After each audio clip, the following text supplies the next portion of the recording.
오늘의 주요 뉴스입니다. 오늘 하루만 휘발유는 리터당 50원, 경유는 무려 100원이 오르는 등 미국 이란 전쟁 여파로 국내 주유소 기름값이 치솟고 있습니다. 코스피가 어제보다 12.06% 하락하며 5,000피에 간신히 턱걸이했습니다. 2001년 9.11 테러 직후의 12.02% 하락을 넘어 역대 최대 하락률입니다. 이란이 사망한 최고 지도자 하메네이의 후계자로 강경파인 차남 모즈타바 하메네이를 선출할 걸로 알려졌습니다. 미국과 끝까지 가겠다는 결사항전 의지입니다. 뉴스7 시작합니다. 공포, 우리 경제가 공포에 사로잡혔습니다. 가장 우려했던 기름값은 벌써 폭등하기 시작했고 주가는 이틀째 녹아내렸습니다. 미국 이란 전쟁이 오래 갈 거란 전망이 짙어지며 내일 더 무섭다는 말이 나옵니다. 첫 소식, 전방위 공포 속에 하루 기준 역대 최대로 폭등한 기름값 상황을 이시열 기자가 전합니다. 서울의 한 주유소에 차량이 줄을 섰습니다. 기름값이 치솟을 것이란 공포에 더 오르기 전에 주유하려는 차들이 몰린 겁니다.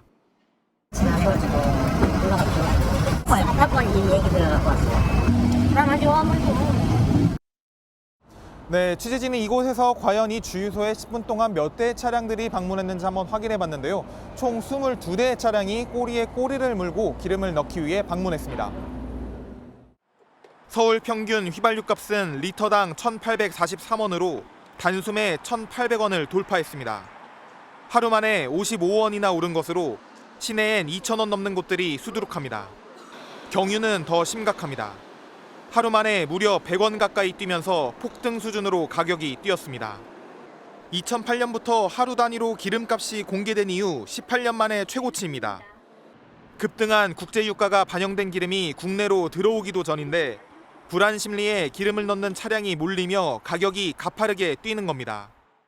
정부는 여전히 201분 이상의 비축유를 확보해 대응 여력이 충분한 상황이라는 입장입니다.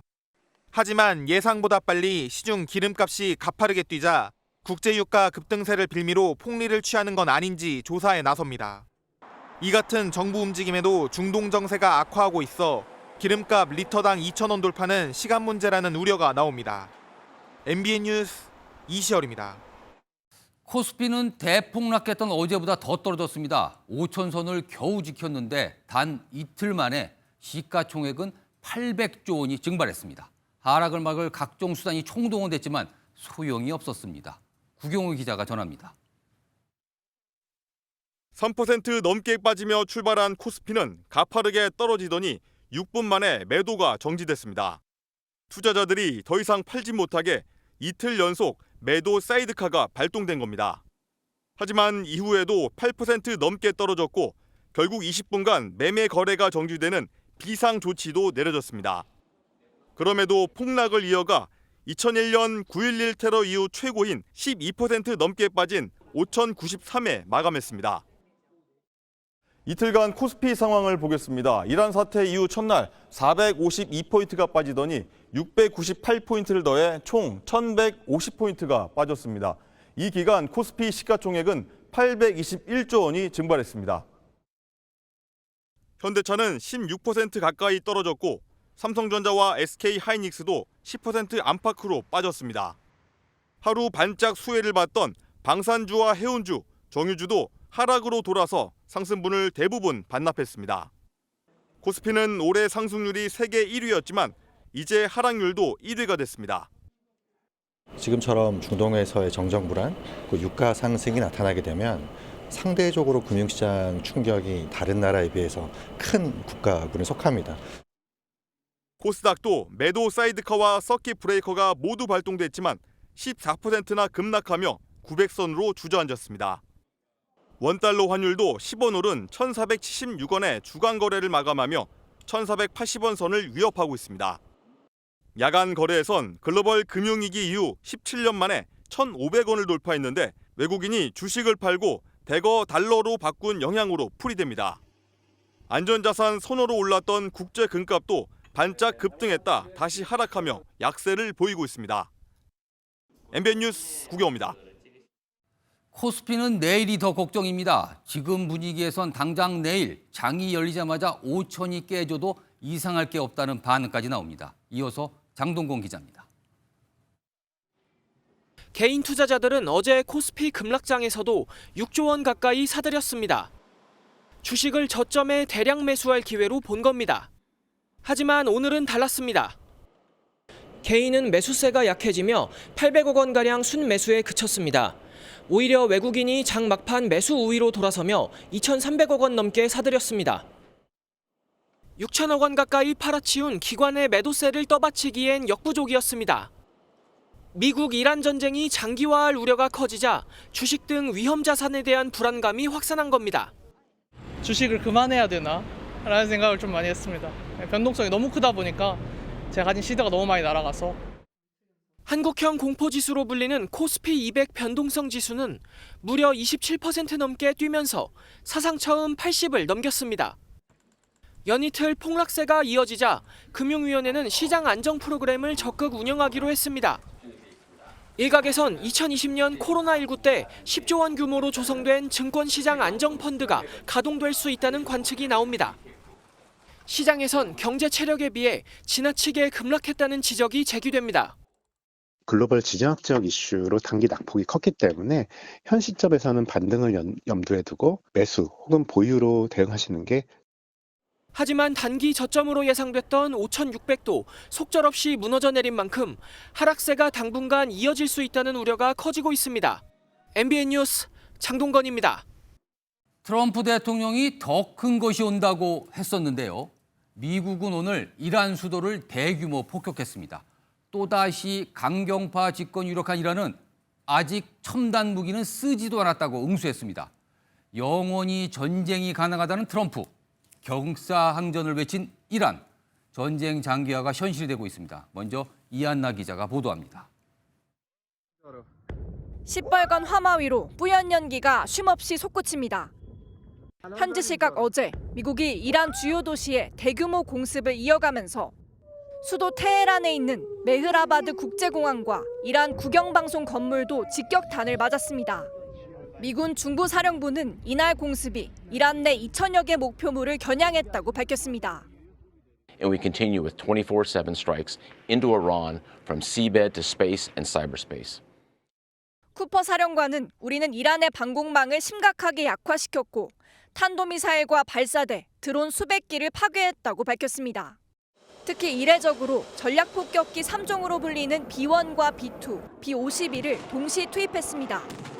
폭탄을 쏟아부을 수 있는 B1과 레이더망을 피할 수 있는 B2, 지하시설을 관통해 파괴할 수 있는 B52까지 동원해 사실상 총력전 수준의 공군력을 투입했다는 평가가 나옵니다. 더 큰 것이 온다고 경고했던 트럼프 대통령이 보란 듯 공습 수위를 한층 끌어올린 겁니다. 그러면서 미국은 우리를 공격할 수 있는 모든 것들을 제거하는 데 집중하고 있다고 강조했는데 지상군 투입까지 이어질지 관심이 쏠립니다. MBN 뉴스 이한나입니다. 이스라엘도 이란 공습을 이어가고 있습니다. 최고 지도자를 선출하는 기관과 지하 핵시설까지 파괴하면서 긴장이 한층 높아지고 있습니다. 김태희 기자입니다. 건물이 형체를 알아볼 수 없을 정도로 폭삭 내려앉았습니다.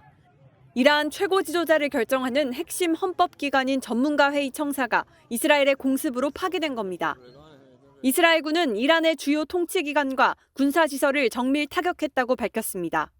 이란의 핵무기 핵심 부품을 비밀리에 개발하는 지하 핵시설도 공습했습니다.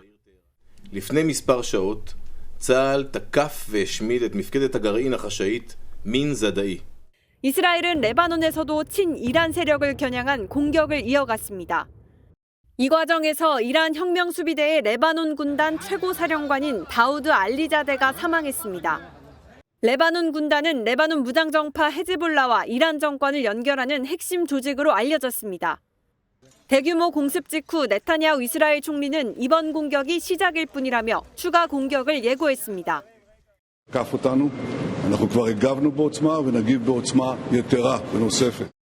인권단체들은 미국과 이스라엘의 공격으로 이란 민간인 사망자가 1,000명을 넘은 것으로 추산하고 있습니다. MBN 뉴스 김태희입니다. 트럼프 대통령은 미군은 전쟁을 영원히 할 수 있다며 자신감을 드러냈습니다. 그 배경이 무엇인지 워싱턴 연결해 알아보겠습니다. 자, 강영우 특파원, 트럼프 대통령의 공세적인 발언에 근거는 있습니까? 네, 이란을 향한 대규모 폭격이 이어진 가운데 트럼프 대통령은 미국의 압도적인 군사력 우위를 강조했습니다. 미국의 탄약과 군수물자는 사상 최대 수준으로 비축돼 있다며 필요하다면 전쟁을 영원히 수행할 수 있다고 주장했습니다. 또 이란의 해군과 공군 전력이 이미 상당 부분 타격을 입었고 사실상 전투 능력이 괴멸 수준이라고 평가했습니다. 직접 들어보시겠습니다. Well, they have no navy, it's been knocked out. They have no air force, it's been knocked out. They have no air detection, that's been knocked out. Their radar has been knocked out. Just about everything's been knocked out. 트럼프 대통령의 이러한 무제한 비축 발언은 실제 재고 상황과는 괴리가 있다는 지적입니다. 특히 미 해군의 방공 요격 미사일과 토마호크 순항 미사일 비축량이 급격히 줄었고 이는 향후 대만 해협을 비롯해 다른 지역에서 분쟁이 발생하면 공경에 처할 수도 있다는 분석입니다. 즉 트럼프 대통령의 발언은 과시 성격이 강한 정치적 수사에 가깝다는 평가입니다. 자, 강영구 특파원, 선제 공격의 정당성 논란에 대해서도 입장을 밝혔다고요? 네, 그렇습니다. 트럼프 대통령은 지난달 28일부터 시작된 미국과 이스라엘의 대이란 군사작전의 정당성을 거듭 강조했습니다. 우리가 먼저 행동하지 않았다면 이란이 공격했을 것이라며 선제 대응의 필요성을 주장했습니다.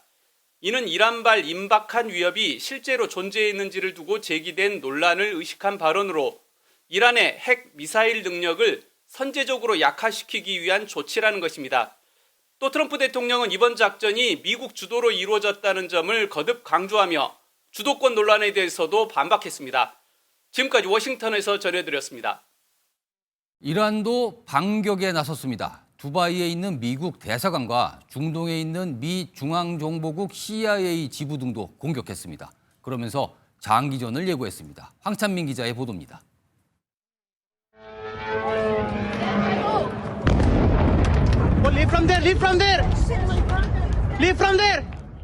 도심 한복판에서 시커먼 연기 기둥이 하늘 높이 치솟고 놀란 사람들이 다급하게 도망칩니다. 이란이 두바이 주재 미국 영사관 인근을 타격했습니다. 미국과 이스라엘의 거센 공세에 반격에 나선 겁니다. 이란 혁명수비대는 이스라엘 국방부 청사를 비롯한 핵심 군사시설도 공습했다고 발표했습니다. 장기전에 대한 자신감도 내비쳤습니다. 이란은 최첨단 무기에는 아직 손도 대지 않았다며 적들이 선포한 전쟁 계획보다 더 오래 방어할 능력이 있다고 밝혔습니다. 이란의 전력이 급격히 줄어 오래 버티지 못할 것이란 트럼프 대통령의 발언을 반박한 것으로 풀이됩니다. ما با خودشون عهد کردن ما ملت ایران با خودمون عهد کردیم که در این نبرد موجودیتی با تمام توان بجنگیم. 이번 릴레이 공습이 철저히 계산된 작전이라는 분석도 나옵니다. 파이낸셜 타임스는 이란 수뇌부가 이미 지난해 6월부터 미국과 이스라엘의 추가 공습에 대비해 구체적인 대응 시나리오를 준비했다고 보도했습니다. 주변국 에너지 시설까지 표적으로 삼은 건 역시 국제사회를 압박하려는 치밀한 전략이라는 설명입니다. MBN 뉴스 황찬민입니다. 사망한 하메네이의 후계자로 차남인 모스타파 하메네이가 유력하게 거론되고 있습니다. 강경 보수파로 알려진 인물인데요. 이스라엘은 곧바로 암살하겠다고 경고했습니다. 정민영 기자입니다. 이란 현지 언론은 전문가 회의가 알리 하메네이의 둘째 아들인 모즈타바 하메네이를 차기 최고 지도자로 선출했다고 보도했습니다. 모즈타바는 부친인 하메네이를 공식 직함 없이 보좌하며 그림자 실세로 불려온 인물입니다. 특히 최고 지도자실을 통해 이란 정예군인 혁명수비대와 밀접한 관계를 가져왔으며 강경보수, 반서방 노선을 대변해왔습니다. 이슬람 혁명 정신에 위배되는 세습 논란에도 강경파가 다시 전면에 나설 가능성이 높아졌습니다. 일각에서는 최고 지도자를 선출하는 전문가 회의의 판단이라기보다 혁명수비대를 중심으로 한 세력의 체제 유지 시도라는 분석입니다. 이 반정부 시위의 주된 슬로건이 이 체제에 대한 변화, 그리고 독재자에 대한 저항, 이런 것들이었잖아요. 근데 그 아들이 지금 그 최고 지도자로 됐다라는 것. 이스라엘은 곧바로 이란이 임명하는 모든 지도자는 명확한 암살 대상이 될 것이라고 경고를 날렸습니다. 모즈타바는 지난 2019년부터 미국의 제재 대상에 올라와 있는 만큼 미국과의 정면 충돌도 불가피할 것으로 보입니다. 또 스위스 비밀 계좌 등에 분산돼 있는 최대 294조 원에 달하는 하메네이의 재산이 누구 손에 들어갈지도 관심입니다. MBN 뉴스 정민영입니다. 자, 지금부터 전문가 모시고 향후 이란 상황에 대해 깊게 짚어보도록 하겠습니다. 백승훈 한국외대 중동연구소 선임연구위원 나와 계십니다. 안녕하십니까? 안녕하십니까? 자, 우선 가장 궁금한 게요. 미국과 이스라엘의 공습이 지금 대대적으로 이어지고 있는데요. 네. 과연 이란이 얼마나 버틸 수 있을까 합니다. 어떻게 전망하십니까? 트럼프 행정부가 그 이란의 군사작전을 하는 그 기간 동안은 버틸 수 있을 거라고 봅니다. 왜냐하면 트럼프 행정부가 우리는 끝까지 간다라고 얘기는 했지만 예. 트럼프 행정부 입장에서도 이 전쟁을 그 지금 말한 4주, 5주, 6주 그 이상을 갈 수 있는 상황은 아니거든요. 그래서 제가 판단하건대 그 트럼프 행정부가 이란에 지금 군사작전을 하는 그 시기까지는 예. 이란도 충분히 버틸 수 있는 역량은 갖추고 있다고 봅니다. 지금 미국이 지상군을 이란에 파병할 수 있다는 그 가능성 얘기가 나오는데 만약에 이런 경우에 이란 내에서 미군에 협력하는 세력이 나올까요? 만약에 나온다면 저는 그 지상군 파견의 가능성을 되게 낮다고 보고 있긴 한데 예. 이런 경우는 가능할 것 같습니다. 이란 시민 세력들이 봉기를 해서 우리가 미국이 조금 지상군이 개입해서 도와준다면 정권 교체로 갈 수 있다라고 예. 하면 지상군을 파견할 겁니다. 지금 제거된 하메네이의 차남인 모스타파 하메네이가 최고 지도자로 유력하다는 얘기가 나오고 있는데 만약에 이런 경우에 최고 지도자로 올라가게 된다면 미국과 이스라엘이 또다시 암살 시도를 할까요? 그럴 가능성이 높습니다. 왜냐하면 지금 이란의 반공 반응은 다 와해된 상태거든요. 예. 그래서 지금 그 이스라엘과 미국은 자기 편한 대로 공중작전을 지금 감행하고 있습니다. 예. 그래서 만약에 카메네이의 둘째 아들인 모스타파가 최고 지도자가 된다면 예. 당연히 그 사살 명단에 있을 거고 아마 시도를 할 겁니다. 마지막 질문 하나 드리죠. 트럼프 대통령이 원하는 이번 전쟁의 궁극적인 목표는 뭐라고 보십니까? 이란이 갖고 있는 핵 능력 그리고 이란이 갖고 있는 억지 능력 그러니까 탄도미사일과 드론 능력 그리고 그 이란이 또 억지 능력으로 사용하는 호르무즈를 막는데 주요 그 세력인 해군을 괴멸시키겠다입니다. 예. 그래서 결국은 이란이 항복을 하지 않더라도 결국은 항복 안 하고 끝까지 버티더라도 차포가 다 떨어져 나가서 향후의 협상에서는 이란이 협상 카드로 제시할 수 있는 것들이 거의 없는 상태로 만들겠다가 지금 미국의 목표라고 지금 보고 있습니다. 알겠습니다. 지금까지 백승훈 한국외대 중동연구소 전임연구위원이었습니다. 고맙습니다. 감사합니다. 네, 미국과 이란의 또 다른 전선은 바로 여기입니다. 호르무즈 해협. 수백 척의 선박들이 이 좁은 바닷길을 건너지 못해 맴돌고 있는데요. 이란이 지나는 모든 선박을 불태우겠다고 했기 때문입니다. 이란의 다음 카드를 주진희 기자가 전해드립니다. 불과 33km의 좁은 폭의 호르무즈 해협은 전 세계 원유의 34%가 지나는 에너지 숨통입니다.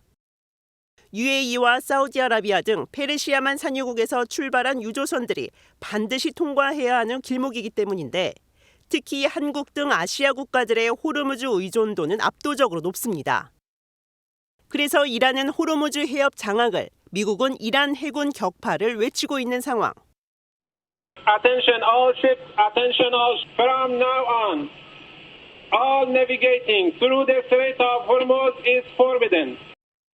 Thus far, we've destroyed 17 Iranian ships, including the most operational Iranian submarine. Today, there's not a single Iranian ship, Strait of Hormuz or Gulf of Oman. 미국에 맞서 이란이 해협을 장악하기 위해 만지작거리는 다음 카드는 무엇일까? 하메네이가 사망 열흘 전 호르무즈 해협 훈련을 진행하며 미국 군함을 침몰시킬 무기라고 밝힌 기뢰가 유력한 것으로 보입니다. 기뢰는 물속에 설치돼 지나가는 선박을 폭발시키는 일종의 바닷속 지뢰. 이란은 5,000개 이상 보유하고 있고 기뢰를 뿌리기 위한 고속정까지 비축하고 있습니다. 좁은 해협에 수천 개의 기뢰가 뿌려진다면 이란의 공언대로 불바다가 되고 어떤 유조선도 넘나들기 힘들어집니다. 전 세계 유조선들이 이러지도 저러지도 못한 채 호르무즈 해협 근처에 발이 묶여 있는 이유입니다. MBN 뉴스 주진입니다. 이렇게 호르무즈 봉쇄에 각국이 우회로 확보에 돌입하며 세계 경제 부담이 늘어나자 트럼프 대통령은 급한 불끄기에 나섰습니다. 호르무즈 해협을 지나는 유조선을 미 해군이 호송하겠다며 군사 보호 방침을 밝힌 겁니다. 이어서 최민성 기자입니다.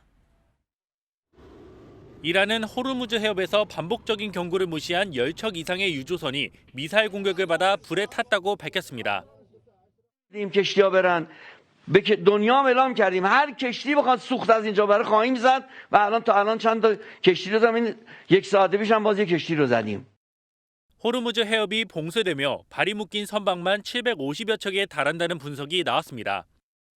우리나라 선박 40척 가운데 26척은 호르무즈 해협 안쪽인 페르시아만에 있는 것으로 파악됐습니다. 해협의 물동량이 80% 감소했고 주요 노선 운임은 보름 만에 3배 상승했습니다. 페르시아만 주변의 주요 산유국들이 우회 수송로 확보에 나섰습니다. 사우디아라비아는 반대편 바다인 홍해 쪽으로 송유관을 연결해 원유 수출 물량을 보내고 아랍에미리트는 해협 바깥쪽에 위치한 항구로 원유를 보내는 방법을 검토 중입니다. 도널드 트럼프 미국 대통령은 정면 돌파 의지를 내비쳤습니다. 미국 해군이 호르무즈 해협을 통과하는 유조선을 호송하겠다고 밝힌 겁니다. 걸프 지역 에너지 운송 선박에 보험과 보증도 지원하겠다는 방침도 공개했습니다. If we have a little high oil prices for a little while, but as soon as this ends, those prices are going to drop, I believe, lower than even before. 하지만 이란이 초강경 자세로 나오는 상황에서 호르무즈 해협 중에서도 수심이 깊은 이란 영해 쪽을 지나야 해 선뜻 나서는 선박은 없을 것으로 보입니다. MBN 뉴스 최민성입니다. 이번 전쟁에서 우리 K-방산의 위력도 입증됐습니다. 국산 방공무기 천궁2가 처음으로 실전에 투입됐는데 이란의 공습으로부터 아랍에미리트를 방어하는 데 핵심 역할을 했습니다. 강영호 기자입니다. 빠른 속도로 날아드는 미사일과 공격용 드론이 요격용 미사일에 의해 산산조각이 납니다. 아랍에미리트가 공개한 요격 영상입니다. 개전 이후 이란은 아랍에미리트 지역에 탄도미사일 186발, 공격용 드론 812기 등을 투하했는데 이 중 90% 이상을 요격했다고 아랍에미리트 국방부는 설명했습니다. 이란 특유의 석고쏘기 방식이 통하지 않은 건데 아랍에미리트 방공망에서 우리 기술로 만든 천궁2가 역할을 한 것으로 알려졌습니다. 지난 2022년 아랍에미리트 정부와 약 4조 원 규모의 수출 계약이 체결된 천궁2는 2개 포대가 실전 배치된 것으로 전해집니다. 중거리 지대공 유도무기인 천궁2는 고도 약 15에서 20km 미사일을 요격하기 위한 것으로 360도 전 방향으로 발사가 가능합니다. 미국산 패트리엇, 이스라엘산 에로 등과 함께 아랍에미리트 방공망을 구성했는데 천궁2의 실전 가동은 이번이 처음입니다. UA군이 긴급하게 투입을 했고 90% 이상의 성과 요격률을 보였다는 것은 우리 K방산의 기술력이 좀 뛰어나다는 것을 입증하는 계기가 된 것으로 보여집니다. 아랍에미리트와 달리 이란의 방공망은 개전 초기부터 스텔스 전투기를 앞세운 미국의 공중 전투력에 무력화됐습니다. 이란 방공망은 러시아제 레이더 외에 중국의 4세대 이동형 레이더인 YLC-8B 등이 배치된 것으로 전해집니다.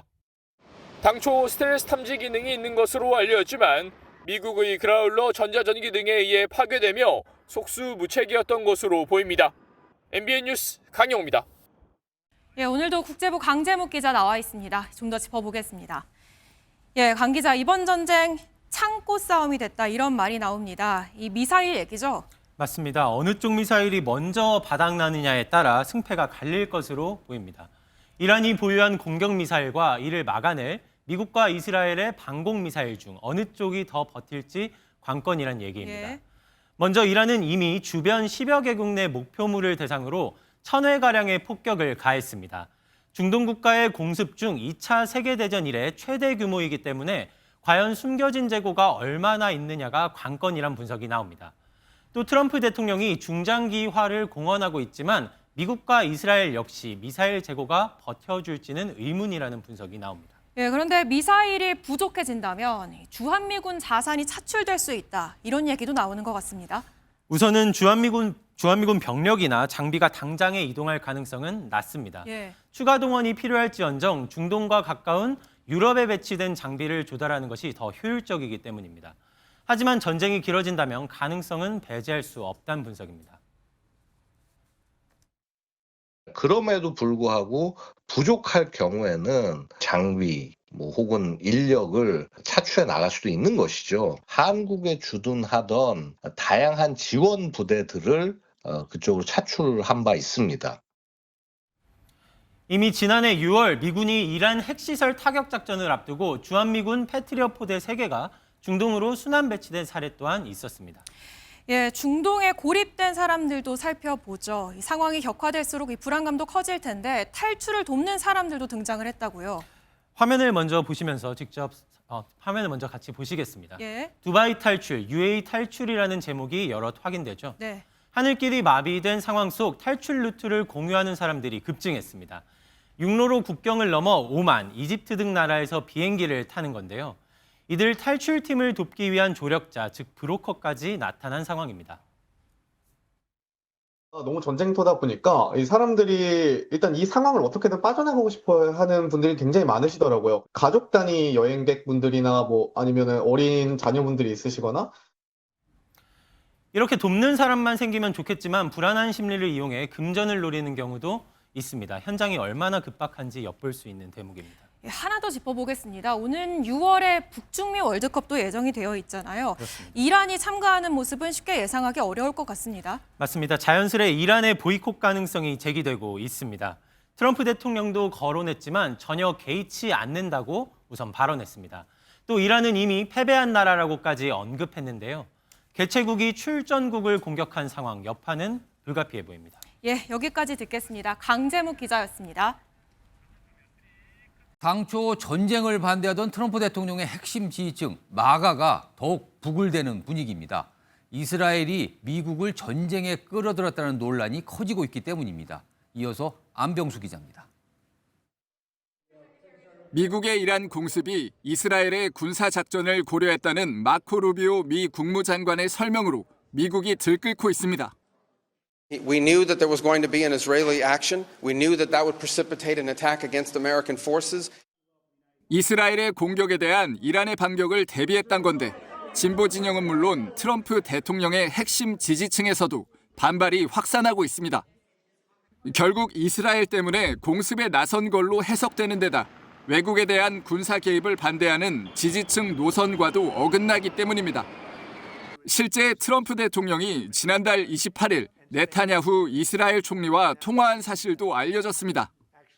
네타냐후 총리는 이 통화에서 이란 최고 지도부의 회의 일정을 공유하고 단 한 차례의 공습으로 이들을 제거할 수 있다고 트럼프 대통령을 설득한 걸로 전해졌습니다. 파장이 커지자 루비오 장관은 트럼프 대통령의 독자적 판단으로 공격한 것이라며 뒤늦은 진화에 나섰습니다. Once the president made a decision that negotiations were not going to work, that they were playing us on the negotiations, and that this was a threat that was untenable, the decision was made to strike them. 트럼프 대통령도 내 생각이었다며 문제의 발언을 직접 반박했습니다. 이어 지지층 균열 조짐에는 내가 마가라며 아랑곳하지 않는 모습을 과시했습니다. 하지만 공화당 내부에서도 이번 전쟁에 대한 의견이 갈리고 있어 중간 선거를 앞둔 트럼프 대통령이 받게 될 정치적 압박이 커졌다는 관측이 나옵니다. MBN 뉴스 안병수입니다. 중동에서 많은 양의 원유를 수입하는 중국에 빨간불이 들어왔는데요. 이란 공습을 이어가는 미국을 견제하려는 듯 국방비를 증액하려는 움직임이 감지됩니다. 베이징 김한준 특파원의 보도입니다. 중국이 이란에서 사들이는 원유는 무려 이란 수출량의 80%에 이릅니다. 중동 전체로 범위를 넓혀도 원유 수입량의 3분의 1이 호르무즈 해협을 통과할 정도입니다. 전략 비축유가 상당하다고 알려진 중국이지만 이란 사태가 오랜 기간 이어진다면 에너지 위기로 직결될 수 있습니다. 중국이 연일 이란 사태를 비판하는 이유입니다. 霍尔木兹海峡及其附近水域是重要的国际货物和能源贸易通道，维护这一地区的安全稳定符合国际社会的共同利益。 그럼에도 중국은 미국을 직격하는 강도 높은 비판만은 피하고 있습니다. 미중 정상회담을 앞둔 시점에서 과도한 비판보다는 외교적 공간을 확보하려는 계산으로 풀이됩니다. 作为世界两个大国，中美应当相互尊重、和平共处、合作共赢。 중국 최대 연례 정치 행사인 양회가 오늘부터 일주일 동안 열린다는 점도 고려된 것으로 보입니다.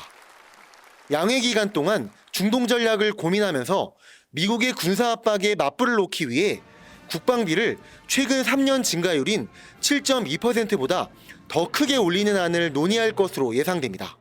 意思就是我们打不过别人，但是我要有办法让别人不敢把他的力量来打我。 베네수엘라와 이란 사태로 미국의 힘을 다시 한번 확인한 중국은 이번 양회에서 에너지 문제는 물론 안보 리스크까지 다각적으로 논의할 것으로 전망됩니다. 베이징에서 MBN 뉴스 김한준입니다. 이란 하메네이의 사망으로 과거 미국이 악의 축으로 주목한 국가 가운데 북한만이 유일하게 남았습니다. 따라서 다음 압박 대상은 북한이라는 분석이 많은데요. 이번 전쟁을 예의주시하고 있을 북한의 상황을 윤지원 기자가 분석했습니다. 북한 매체는 미국의 이란 공습 이튿날인 지난 1일 김정은 북한 국무위원장이 시멘트 공장을 현지 지도하는 모습을 공개했습니다.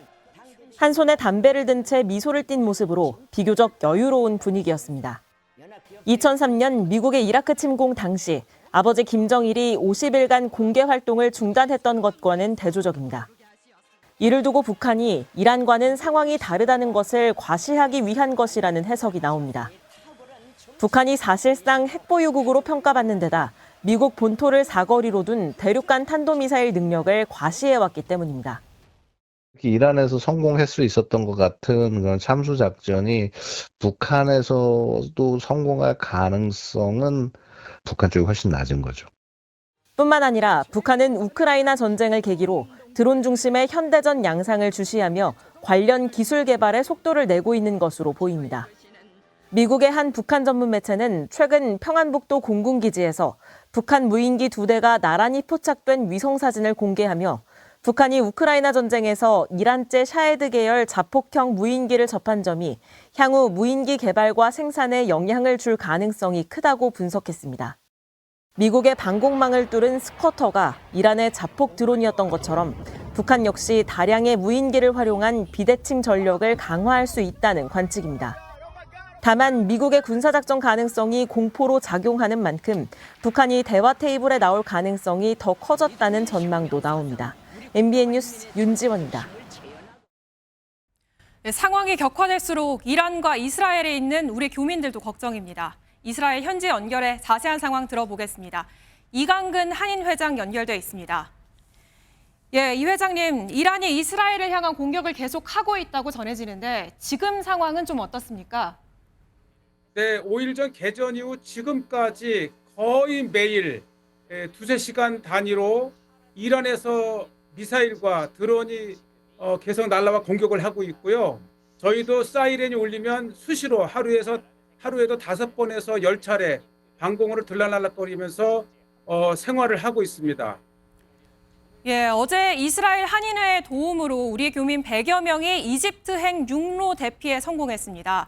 장기 거주자까지 이동을 결정할 만큼 상황이 급박했다고 들었는데 당시 상황 어땠습니까?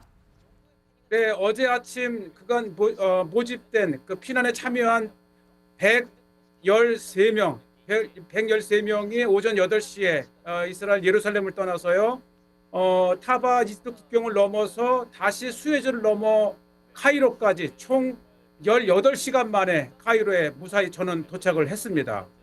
예, 어려운 상황인 것 같은데 이스라엘에서는 그동안 크고 작은 무력 충돌이 여러 차례 있었습니다. 작년 6월만 해도 이 12일 전쟁이라 불리는 이란과의 충돌이 있었죠. 그런데 이번 공습이 과거와 비교했을 때 다른 점이 체감되십니까?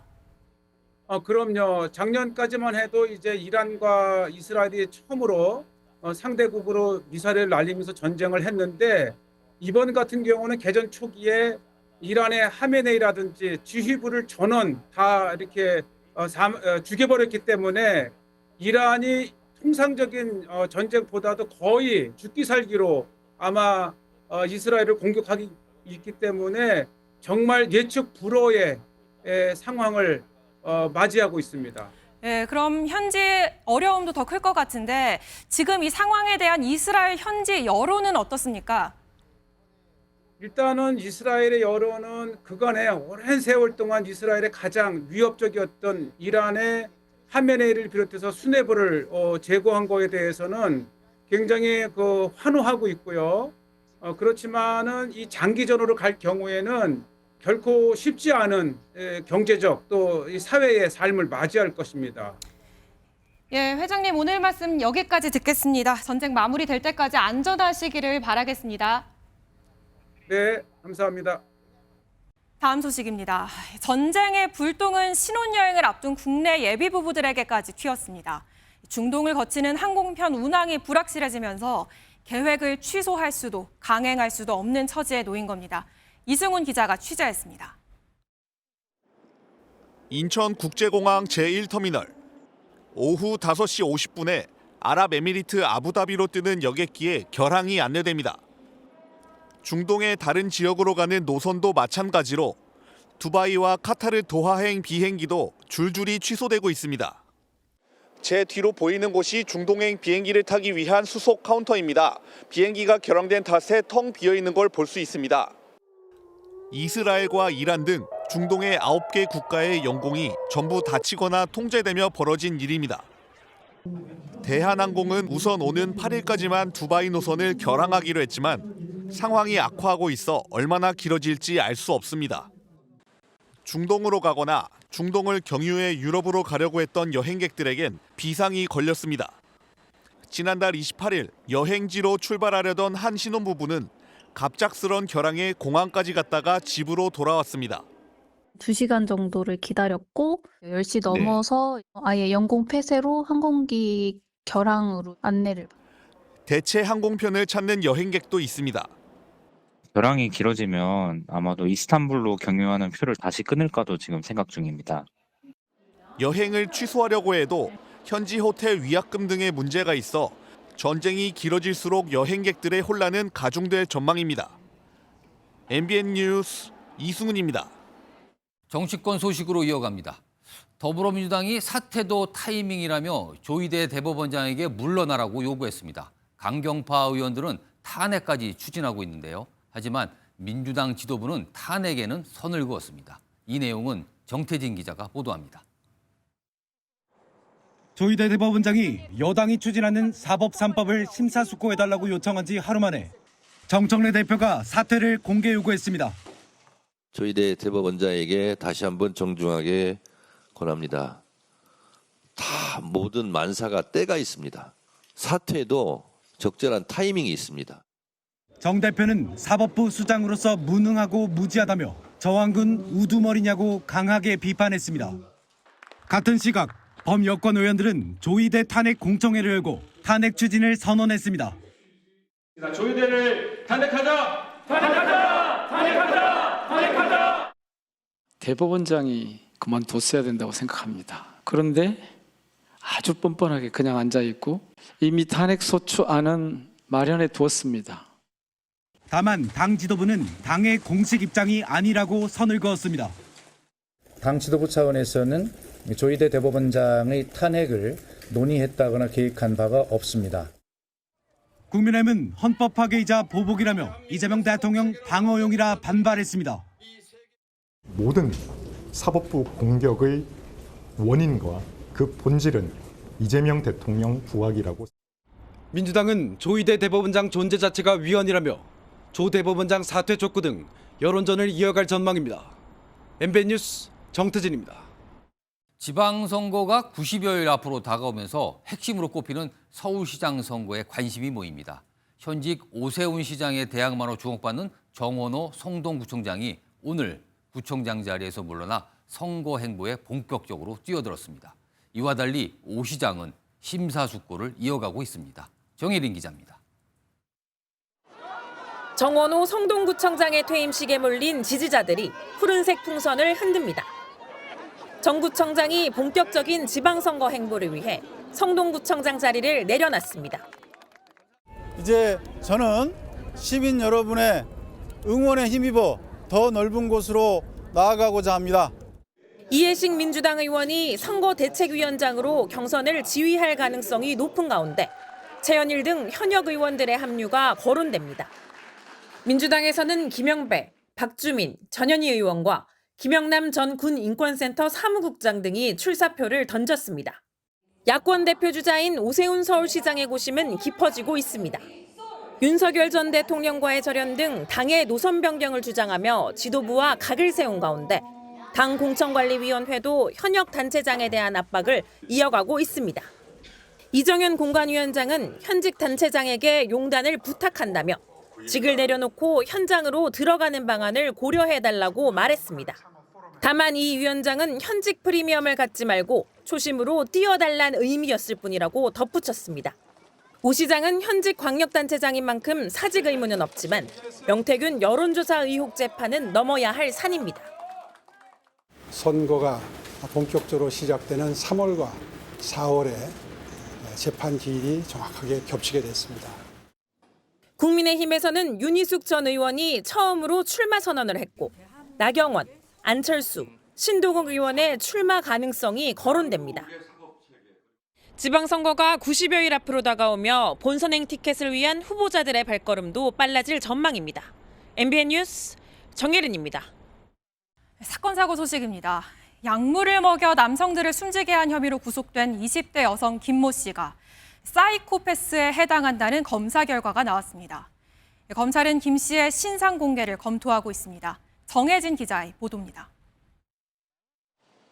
한두 차례 만난 남성들에게 자신이 복용하던 정신과 약물을 먹여 2명을 숨지게 하고 1명을 다치게 한 20대 여성 김모 씨.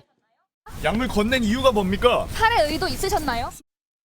김 씨는 배달 음식을 핑계로 숙박업소에서 만남을 유도하고 피해자의 카드로 13만 원 상당의 치킨을 주문하는 등 감정의 동요 없이 태연한 모습을 보인 것으로 알려졌습니다. 경찰은 김 씨가 반사회적 인격장애, 이른바 사이코패스 성향이 있는지 확인하기 위해 진단검사를 진행했습니다. 냉담함과 충동성, 공감 능력 부족 등을 평가하는 진단검사에서 40점 만점 중 25점을 넘으면 사이코패스로 분류되는데 김 씨는 정상 범위를 넘는 점수를 받은 것으로 확인됐습니다. 같은 검사에서 계곡 살인 사건 이은혜는 31점, 보험금을 노리고 남편을 살해한 엄인숙은 40점 만점을 받은 바 있습니다. 또 김 씨는 지난해 10월과 올해 1월에도 음식점과 노래방 등에서 남성 2명에게 약물이 든 음료를 건네 상해를 입힌 의혹도 받고 있습니다. 경찰은 해당 피해자들을 참고인 신분으로 불러 정확한 경위를 조사하고 있습니다. 피해자 유족들이 김 씨에 대한 신상 공개를 요구하고 있는 가운데 검찰은 신상 정보 공개 심의위원회를 열 방침입니다. MBN 뉴스 정혜진입니다.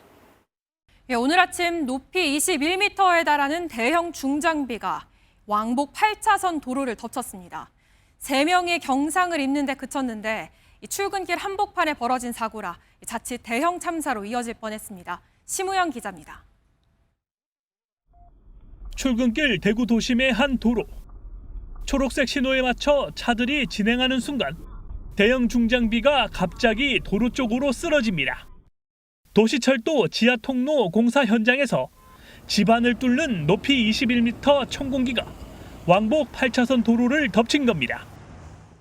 천공기가 출근길 도로를 덮치면서 3개 차로를 막아 택시 한 대가 부딪혔는데요. 자칫 대형 참사로 이어질 뻔했습니다.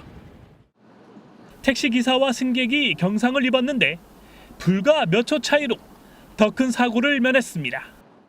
택시 기사님 운전대 얼굴을 숙이고 떨고 있는 거예요. 진짜 오늘은 천운이야. 차 앞에 딱 떨어졌거든. 경찰은 천공기 작업 기사의 실수로 사고가 발생한 것으로 보고 있습니다. 조사를 받아봐야 되죠. 치료하고 나서 업무상 과실치상 되겠죠. 사고 현장은 인근 아파트와 도시철도를 잇는 지하 통로가 조성 중인데 5년째 공사가 진행 중입니다.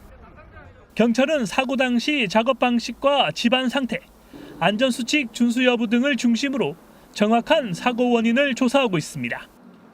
MBN 뉴스 심호영입니다. 스마트팜 농사를 짓겠다며 정부에서 지원받은 돈으로 대마를 재배한 30대 청년들이 적발됐습니다. 비닐하우스에 지하 벙커까지 만들어 놓고 대마를 키웠습니다. 노경민 기자가 보도합니다. 정부 지원금으로 조성된 비닐하우스입니다. 그런데 정작 내부에는 재배되는 작물이 없습니다. 스마트팜 지원을 받은 비닐하우스 옆에 창고 천막을 열어보면 이렇게 지하 벙커가 숨겨져 있습니다.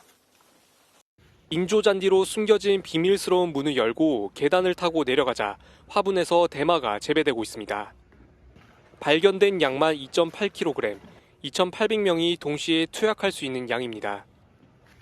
지하 비밀 공간에서 대마를 키워온 30대 남성 2명이 적발됐습니다. 이들은 정부 지원금으로 스마트팜 농사를 시작했다가 빚만 늘자 SNS에서 알게 된 판매상으로부터 대마 재배를 제안받고 범행을 저지른 것으로 파악됐습니다. 하나도 그런 얘기는 못 들었어요. 이는 아주 조용하고 그런 동네인데. 정부 지원금으로 산 스마트 태블릿과 LED 조명 등 장비는 대마 재배에 사용됐습니다. 마약범죄 정부 합동수사본부는 지난 100일 동안 마약을 재배하거나 몰래 유통한 124명을 적발했습니다. MBN 뉴스 노경민입니다. 밤늦게 술을 마셨다면 다음 날 아침 숙취 운전도 금물입니다. 새학기를 맞아 경찰이 아침 시간대 어린이 보호구역에서 음주 단속에 나섰는데 불과 1시간 만에 4건이 적발됐습니다. 최희지 기자가 현장 취재했습니다. 새학기를 맞아 학생들의 등교가 한창인 오전 8시. 학교 바로 앞 도로를 지나는 차들을 경찰이 멈춰 세웁니다. 학생들의 통행이 집중되는 이른 아침 음주 집중 단속에 나섰기 때문입니다. 네, 안녕하십니까. 음주 단속입니다. 예, 안전운전하십시오. 덕분에 안전사고를 우려했던 학부모들도 안도하는 모습입니다. 애들이 차량에서 안 보이는 경우가 있어요. 이렇게 미리 이렇게 안전을 위해서 지도해 주시니까 참 좋은 것 같습니다. 하지만 방심할 순 없습니다. 밤새 음주로 면허 취소 수준의 혈중 알코올 농도가 검출된 숙취 운전자가 적발됩니다. 0.084 취소입니다. 취소. 확인하셨죠? 해당 운전자는 새벽 1시까지 술을 마신 뒤 20km를 운전해 왔다고 밝혔는데 3번의 음주 전과도 있었습니다. 이전 혹시 단속 적발되신 적 있어요? 예, 3번 있었어요. 경찰은 음주 단속과 함께 학생들의 등굣길을 위협할 수 있는 교통 안전도 점검했습니다. 범칙금이 나오는 건가요? 선생님께서는 동물을 안고 다니는 행위를 하셔가지고 범칙금 4만 원 나오셨고. 면허 취소 수준의 음주 운전을 포함해 단속 1시간 동안 적발된 건수만 97건에 달했습니다. 지난해 3월부터 12월까지 적발된 등굣길 음주운전 건수는 138건. 학교 앞 사고는 치명적인 참사로 이어질 가능성이 큰 만큼 각별한 유의가 필요합니다. 아이들의 미래를 지켜준다는 심정으로 스쿨존 내에서는 더더욱 음주운전을 해서는 안 될 것 같습니다. MBN 뉴스 최희지입니다. 한 산모가 임신 36주 차에 임신 중지 수술을 한 사건이 큰 파장을 일으켰죠. 법원이 오늘 산모와 의료진에게 살인죄를 적용했습니다. 차디찬 냉동고에서 생을 마감한 아기가 느꼈을 공포는 짐작하기 어렵다고 질타했습니다. 박혜빈 기자가 보도합니다. 지난 2024년 임신 36주 차에 임신 중지 수술을 받았다는 유튜브 영상을 올려 논란이 된 산모 권모 씨. 심장 뛰는 거 봐요. 이거는 나와야 된다. 못 지어요. 한 산부인과 의료진은 900만 원을 받고 제왕절개를 통해 권 씨 아이를 출산시킨 뒤 태아를 냉동고에 넣어 숨지게 했습니다. 출산이 임박한 상태라 임신 상태에서 낙태하는 건 불가능하다고 판단했기 때문입니다. 1심 선고에서 법원은 살인죄를 적용해 병원장에게는 징역 6년, 집도이에게는 징역 4년의 실형을 선고했습니다.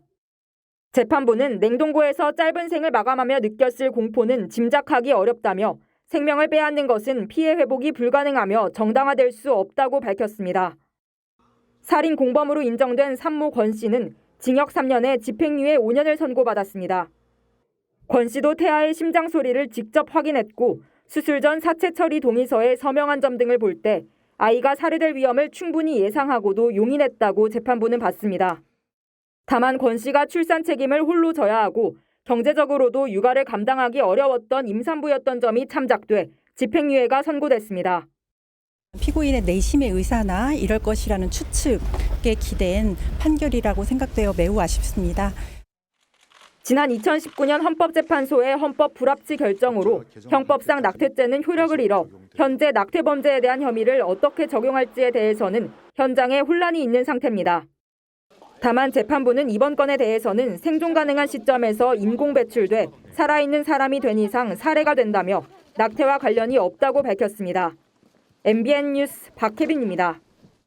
이제 반려동물과 함께 카페나 식당을 이용할 수 있게 됐습니다. 애견 카페 찾느라 고생했던 반려인들 사이에선 만족스러운 반응이 나오고 있는데 유의할 점도 있습니다. 한범수 기자가 자세히 알려드립니다. 경기 구리시의 한 카페입니다. 음료를 마시는 주인 품 안에 반려견들이 안겨 있습니다. 지난달까지만 해도 카페나 식당에 들어갈 때 반려동물은 밖에 둬야 했습니다. 그럼 난리가 나는 거지. 이제 애가 갔다 오면은 뭐 분리불안 같이 이제 막 뛰고 그냥. 하지만 이달 들어 식품위생법 시행규칙이 바뀌면서 반려동물도 함께 입장할 수 있게 된 겁니다. 강아지 혼자 있는 시간이 적어서 일단 불안함이 없고 저도 없고 강아지도 없고 그래서 좋아요. 반려동물을 데려가기 전에 유의할 부분도 있습니다. 반려동물 동반 음식점에는 개와 고양이만 들어갈 수 있습니다. 위생 논란이 있는 조류나 파충류, 설치류는 데려가면 안 됩니다. 개와 고양이 모두 예방접종을 받았음을 증빙해야 하고 대형견이나 맹견은 영업점 사정에 따라 출입이 제한될 수 있습니다. 반려동물 동반 음식점은 애견 카페가 아닙니다. 애견 카페에서는 강아지들이 자유롭게 다닐 수 있지만 반려동물 동반 음식점에선 목줄이나 전용 유모차로 반려견의 활동을 제한해야 합니다. 전국 모든 식당과 카페에서 반려동물 출입이 허용된 건 아닙니다. 위생과 안전 기준을 통과한 440여 곳에서만 출입이 가능합니다. 매장 입구에 출입 가능 안내문이 붙어 있는지 확인하면 허탕치지 않을 수 있습니다. MBN 뉴스 한범수입니다.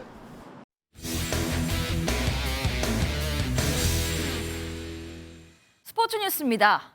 한국 야구대표팀이 WBC 개막을 하루 앞둔 오늘 결전지 도쿄돔에 입성해 최종 점검에 나섰습니다. 8강 토너먼트에 진출해 마이애미행 전세기를 꼭 타겠다는 유지현 감독은 첫 관문인 체코전 선발로 소형준을 낙점했습니다. 도쿄에서 권영범 기자입니다. 럭비공을 주고받으며 밝은 분위기 속에 훈련을 시작한 대표팀. 연습 경기에서 폭발적인 화력을 보여준 타자들은 결전지 도쿄돔에서도 배팅볼을 펑펑 쳐 넘겼습니다. 개막을 하루 앞두고 최종 점검을 마친 대표팀은 17년 만에 8강 진출을 향한 의지를 내비쳤습니다. 코리아를 달고 있는 모든 사람들이 저는 똑같은 마음이라고 생각됩니다. 마이애미에 가서 또 좋은 경기로 또 팬들에게 또 좋은 또 기쁨을 선사하겠다. 조 2위까지 주어지는 8강 진출권을 따려면 첫 경기 상대인 최약체 체코를 반드시 이겨야 합니다. 선발 투수 중책은 소형준이 맡았습니다. 1200만 관중을 동원하는 한국 프로야구 대표팀의 선발 투수로서 그에 맞는 모습 보여드릴 수 있도록 최선을 다해 던지겠습니다. 체코를 꺾고 7일 숙적 일본마저 제압하면 8강 진출에 9분응선을 넘을 수 있습니다. 일본에 지면 8일 대만전과 9일 호주전에서 반드시 승리한 뒤 경우의 수를 따져야 합니다. 이제 준비는 끝났고 실전만 남았습니다. 부진했던 한국 야구가 이곳 도쿄돔에서 부활의 신호탄을 쏠 수 있을지 주목됩니다. 도쿄에서 MBN 뉴스 권용범입니다. 내일은 만물이 겨울잠에서 깨어난다는 절기 경칩입니다. 절기에 맞춰 내일은 서울의 낮 기온이 14도까지 올라 오늘보다 더 따뜻하겠습니다. 다만 밤부터 전국에 비나 눈이 내리겠습니다. 모레까지 강원 산지에는 최고 15cm 이상의 폭설이 예상됐고요. 강원 북부에 최고 8cm, 그 밖에 중부지방에도 1에서 최고 5cm의 눈이 내려 쌓이겠습니다. 남부지방은 비로 내리는 곳이 많겠습니다. 또 서쪽 지역을 중심으로는 대기질도 탁할 텐데요. 내일 서울과 인천, 경기 남부와 충청, 전북은 종일 초미세먼지 농도 나쁨 수준 보이겠습니다. 내일도 일교차는 크겠습니다. 중부지방 서울의 아침 기온 2도로 쌀쌀하겠지만 낮에는 14도, 대전은 16도까지 올라 오늘보다 2도에서 3도가량 높겠습니다. 남부지방도 아침엔 2도 안팎으로 출발하겠지만 낮에는 전주와 광주, 대구가 16도까지 올라 금세 따뜻해지겠습니다. 비나 눈은 모레 오전에 중부지방부터 점차 그치겠고요. 주말 아침에는 서울이 영하 3도까지 뚝 떨어지겠습니다. 날씨였습니다.